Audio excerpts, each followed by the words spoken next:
I feel we stand at the dawn of the biodiversity genomics information age. It feels as though the field of barcoding has moved on from the stage of an unruly teenager to a young, ambitious professional, and the range of applications of genomics technologies to biodiversity is truly impressive. Probably in terms of understanding life on Earth, it's the most significant development since the Beagle set sail in 1826. And living in Australia, I'm particularly proud to have witnessed this turning point in the field here at this meeting in Adelaide. We've had unprecedented press coverage for the event. The press coverage has reached 34 countries so far and been translated into 15 languages.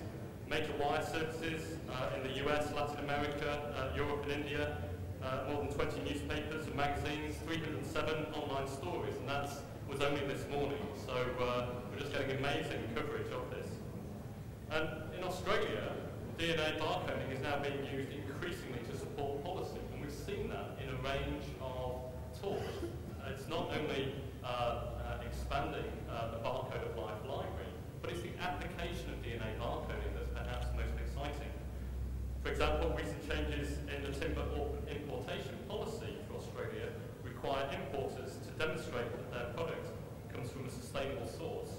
Our work on DNA barcoding of tropical timber trees is providing the tools to test the source of many timber products and helping with enforcement, compliance, and consumer empowerment. Other work that we've seen is being used to inform the mining industry on sustainable resource management. For me, the incredible story of the underground stiger fauna that live in dark concrete deposits under the deserts, fed by a yet unidentified source of energy, has been one of the most amazing. Andy Austin and Steve Cooper and their teams have shown that each of these aquifers are host to dozens of novel species, and the new species count, which is powered by DNA barcoding, is now into the thousands. And armed with this type of information, the mining companies have changed their water usage strategies to preserve these unique life forms. So we are having a real impact. With close to 80% endemism in many groups, as Australians, we are particularly concerned about the biodiversity risk to our unique and mega diverse ecosystems, and also to our farming systems here. And we have heard about the proactive approach taken to routinely integrate DNA barcoding into the Northern Territory emergency response to exotic pests. This week, we've also heard about broader applications of biodiversity genomics. We've heard about barcoding such things as the guts of camels, pollen harvested from bees, barcoding honey, barcoding soil and seawater, and even whole biomes. Is there nothing we can't barcode? And all of this information is actually being used to survey ecosystem diversity and for better management in most cases.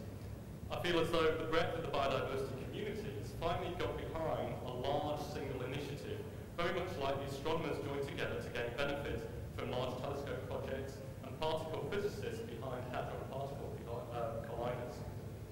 We need to build on the momentum of this meeting to further bring together this scientific and applied community within Australia, seeking the resources required to build the Barcode of Life library for Australia and develop a range of biodiversity genomics-based applications to tackle our environmental, trade and production problems.